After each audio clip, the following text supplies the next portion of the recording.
Нарны аймгийн үүсэл бас бүтцийн талаар ерөнхий ойлголттой болсон гэж үзвэл дуранга нарны аймаг дахь гаригууд, цаашилбал нарны аймгаас гаднах харь гаригууд буюу exoplanet тэр дундаас амьдарч болох үс гаригууд руу чиглүүлж цувралаа үргэлжлүүлцгээе. Юуны түрүүнд нарны аймгаас эхэлцгээе. Нартай хамгийн ойрхон гариг болох Mercury. Эртний Ромын домогт бурхад хоорондын мэдээг зөөдөг хамгийн хурдан бурхны нэрээр нэрлэгдсэн энэ гариг нь үнэхээр нарны аймаг дахь гаригууд дотроос хамгийн хурдан нь. Монголоор бид түүнийг буд гэж нэрлэдэг. Төвдөр лавг гэж нэрлэгдэх энэ гариг нь 7 хоногийн нэг гариг учраас түүнийг нүцгэнүүдээр тэнгэр тарах боломжтой. Тийм болохоор эрт дээр үеэс л буд гаригийг бид мэддэг, бас судалсаар ирсэн гэсэн үг. Гэхдээ түүнийг саяхны хүртэл од гэж эндүрдэг байсан ч яг үнэндээ гариг юм байна гэдгийг нь анх баталсан хүн бол Галилей байлаа. Удалгүй гаригууд болон оддын ялгаа илүү тодорч тэдний хөдөлгөөнийг хэрхэн тайлбарч болох талаар хүмүүс толгоогоо эргэцүүлэн байтал тэдний дундаас нэгнийхэн толгой дээр алим унснаар таталцлын хууль гэж нэг юм гинт гараад ирэв. Мэдээж бодит байдал яг ийм амархан байгаагүй ч үнэхээр Ньютоны толгой дээр алим унсан хэсэг нь баталгаатай биш ч гэсэн таталцал гэдэг хүчийг нээсэн. Тэгээд түүнийг математикаар тайлбарсан харин гайхамшигтай байв. Гэхдээ Ньютоны таталцлын хуулинд захирагдахгүй байсан ганц гариг нь буд байв. Түүний хөдөлгөөн Ньютоны тооцооллоос ганц хувиар зөрж байлаа. Харин 100-ны 1% гэдэг бол тухайн тооцооллыг хууль болоход нь саад болох хэмжээний өндөр магадлал. Тийм болохоор эрдэмтэд Ньютоны хуулинд бурууг хайлгүй, бурууг буд гариг руу чигэв. Буд гаригийн тойрог зам дах гажуудлыг тайлбарлахын тулд одоо орончид буд гаригийн цаана вулкан хэмээх жижиг гариг байх магадлалтай их тамгийг дэвшүүлж байв. Харин Эйнштейний харьцангуй онол гарч ирсний дараа нарны масс нь буд гаригийн тойрог замд гажуудал үүсэх хэмжээний орон зай мөрөлтийг үүсгэдэг гэдэг нь тодорхой болсноор вулкан хэмээх таамаг бүхий гариг алга болсон юм. Үнэхээр буд гаригийн цаана өөр нэг гариг байгаа эсхийг бусад гаригуудын тойрог замд таталцал нь хэрхэн нөлөөж байгааг математикаар тооцоолж гаргана уу гэхээс ажиглалтаар батлна гэдэг маш хэцүү. Учир нь буд гариг нартай маш ойрхон учраас түүний цаадах гаригийг байтугай өөрийг нь хүртэл ажиллахад хүндрэлтэй. Тийм болохоор буд гаригийн гадаргуу болон бүтцийн талаарх бидний мэдлэг маш хомс байлаа. Түүн рүү сансрын төхөөрөмж илгээх хүртэл. Гэхдээ жишээ нь бид сугар болон ангараг гаригууд руу тусдаа 40-50 удаа сансрын хөтөлбөр бэлдэж байсан бол буд гариг руу ердөө 2хан ширхэг хөтөлбөр бэлдсэн. 1973 онд дотоод гаригуудыг судлах зорилгоор хөрсөн Mariner 10 хөлөг нь буд гаригийг зочилсон анхны төхөөрөмж байсан. Харин 2 дахь удаага илүү нэрвчлэн судалгаа хийхийн тулд 2004 онд Messenger хөлөг буд гаригийн зүг хөрсөн.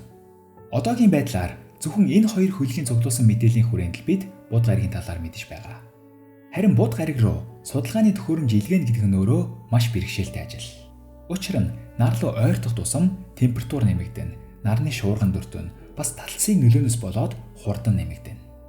Энэ нөлөөнүүдээс цахилгаан төхөөрөмжүүдэд хамгаална гэдэг нэг асуудал, бас тэр таталцлын нөлөөний дундаас хурдаа тохируулан жолоодлогоо чиглүүлнэ гэдэг бас нэг асуудал. Маневр хийхин тулд маш их хэмжээний түлш шаардлагатай. Жишээ нь Messenger хөлөг хийхдээ буд гаригийн тойрог замд орохын тулд дэлхийн тойрог замыг 1 удаа, сугарын тойрог замыг 2 удаа, будын тойрог замыг 3 удаа тойрох шаардлагатай байсан.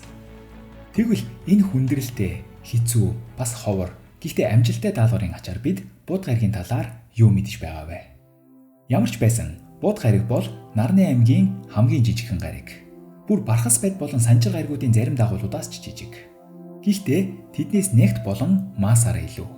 Учир нь нартай илүү ойрхон учраас дотоод бүтцийн хувьд буд гаригийн дийлэн хэсэг нь металлаас, үлдсэн хэсэг нь силикат эрдцүүдээс бүрджээ.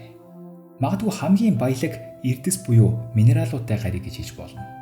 Энэ зураг дээр ийм олон өнгөөр тодрон харагдаж байгаа нь түүнд агуулгадах эрдэс минералуудын төрлүүдээс хамааралтай. Дотоод цөмийн хувьд металлаар баялаг бөгөөд дийлэнхэн царцсан байдалтай. Харин гадаргуу нь гайхмаар хэмжээнд нэмгхэн. Үүнийг эрдэмтэд буд гаригийг эрт үед томоохон нэг биетэй мөргөлдсөний үр дүнд гадаргуун дийлэн хэсгээ сансарт цасаад алдсан гэж таамаглаж байгаа. Маш суулч гисэн буд гаригт өөрийн гэсэн соронзон орон бий. Нартай маш ойрхон байрлах тул соронзон орон нь түүнийг нарны шуурганаас хамгаалж нээх хүчрэхгүй. Бас татах хүч нь асар бага учраас өөрийн агаар манлаа тогтоон барьж чадахгүй. Тийм болохоор атмосфер бараг байхгүй. Ихэвчлэн гаригийн гадаргуугаас сарнин алга болж буй бодисуудаас бүрдэх тул атмосфер гэхээс илүү экзосфертэй гэвэл тохирно.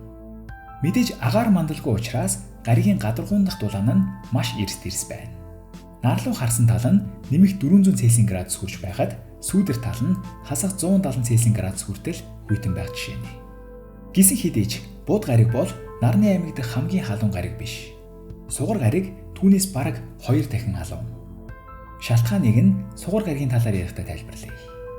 Тойрог замын хөдөлгөөний хувьд бууд гариг нь 89 хоногт нарыг нэг бүтэн тойрно. Харин 59 хоногт тэнхлэгээ нэг бүтэн эргэнэ. Тэгэд энэ тэнхлэг болон тойрог замын хугацаа нь бууд гариг дээр маш хачирхалтай үзэгдлийн шалтгаан болдог. Жишээ нь хэрвээ та бууд гариг дээр байсан бол бууд гаригийн нэг хоног нь дэлхийн 176 хоногтой тэнцдэг гэдгийг анзаарах байсан. Өөрөөр хэлбэл бууд гаригийн хувьд нэг хоног нь бууд гаригийн 2 жилдээ тэнцэнэ гэсэн үг. Жил нь хоногоос хурдан гэсэн үг. Энд харин хоног гэдэг ойлголт нь өөрөө дотроо 2 хуваагддаг гэдэг асуудал гарч ирнэ. Тийм ээ, хоног нь 2 төрөл. Нэг нарны хоног байна, нөгөөх нь одны хоног. Яг нь одны хоног гэхээсээ илүү гаригийн хоног гэвэл илүү тохиромоор. Гэхдээ түгээмэл нэршлэн sidereal буюу латинаар од гэсэн үгнээс гаралтай. Дэлхийн хувьд solar болон sidereal хугацаа нь бараг тэнцүү тул бидний хувьд хоног нь 2 төрөл гэхээр шууд ойлгоход жаахан хэцүү. Харин жишээ нь бууд гаригийн хувьд одны хоног нь буюу тэнхлэгээ нэг бүтэн эргэх хугацаа нь 59 дэлхийн хоногтой тэнцэх бол нарны хоног буюу нар нэг цэгтээ дахин байрших хугацаа нь 176 дэлхийн хоногтой тэнцдэг юм. Хачин байгаа биз? Түрхүлээ. Хачирхал арай дуусаагүй байна. Хэрвээ та бууд гаригт нар мандахыг харахыг хүсвэл жаахан хурцгсан хурдаар харвал нар эхлээд мандахыг, тэгсний дараа нь буцаад мандсан газар руугаа жаргахыг, төд удалгүй дахиад мандахыг нь харах боломжтой. Өөрөөр хэлбэл 2 мандана гэсэн үг. Харин гадаргуу нөгөө өнцгөөс нь ажиглавал нар эхлээд мандаад орой дээр ирээд буцаад мандсан зүг рүүгээ нэг хэсэг явснаа дахиж буцаад хуучин чиглэлдээ явж байгаа мэт харагдана. Үүний шалтгаан нь бууд гаригийн хэтэрхий эллиптик буюу 100 дэх хэлбэр бүхий тойрог замаас нь бас тойрох хурдаас нь хамааралтай. Үүнээс гадна нар дэлхий дээрээс харагдаж байгаагаас 3 дахин том, 7 дахин тод гэрэлтэж харагдана.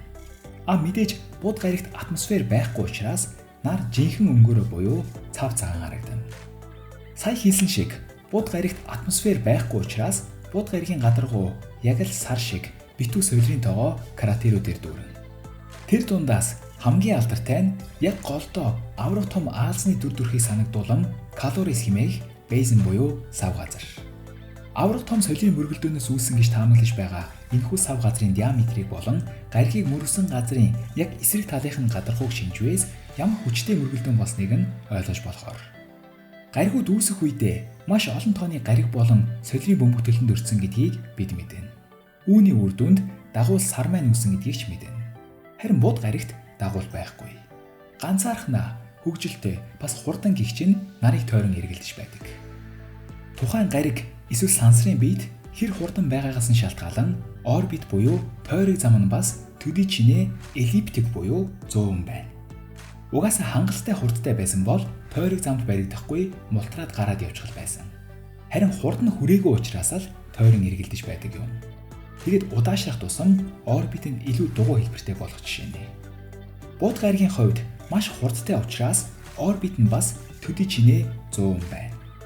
Энэ онцлог нь харин бууд гаригийг дундаж зайгаараа дэлхийдээ хамгийн ойрхон гариг болгож байгаа юм. Тийм ээ, та зөв сонссон. Хэдийгээр бууд болон дэлхийн хооронд сугар гариг байгаа ч гэсэн тэрээр орбитийнхоо дийлэнхийг нь дэлхийгээс хол зайд өнгөрүүлдэг. Анхаарах ч гэсэн ижилхэн. Тийм болохоор дундаж зайгаараа бидэндээ хамгийн ойрхон гариг бол бууд юм. Бууд гаригийн талаар бүр илүү нарийн судалгаа хийхийн тулд 2018 онд Европын сансрын агентлаг болон Японы сансар судлалын агентлагуудын хамтарсан хөтөлбөр болох BP Colombo хэмээх нэртэй багц бүхий сансрын хөлөг бууд гаригийн зүг өөрсөн.